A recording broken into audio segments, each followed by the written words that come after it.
So Make is very similar to Zapier, where you can integrate and connect a bunch of tools together. So it's kind of like they're all speaking to each other. So for example, like we have some automations that basically can like onboard clients automatically, can send them contracts and all that. Then that saves us a huge amount of time and just automate a lot of this stuff in our business. Even automate the content ideation process, connect with our editors and make sure like the revisions, they're like updating consistently. Like we're consistently getting feedback and getting notifications. So Make is a huge one. And then I would say another big one that we consistently use, even Notion with Notion's AI too, we use a lot just for organization, for databases, just to keep track of things. Some other AIs we use a lot in our business. Descript is a huge one. I mentioned that one before, which we use just to get the scripts of other videos. So then we can adapt those scripts for our own.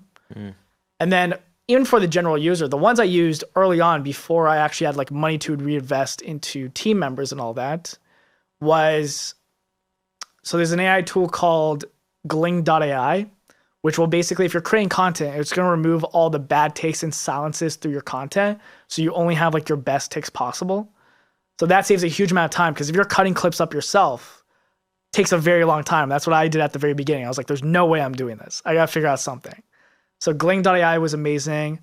Even when we're creating content, sometimes in our content, there's background noises. The audio maybe isn't great. So we use this AI tool called AI Acoustics, or Adobe Podcast 2. You can use either one of those to actually improve. The AI will actually improve your audio, reduce the echo, reduce background noise, and make it sound like we're using like one of these mics here, like a professional grade mic. And then another one, which I think is the best editing AI tool out at the moment, is Submagic, where basically you can input your video into Submagic and it will automatically generate captions. It's going to generate B-roll, transitions.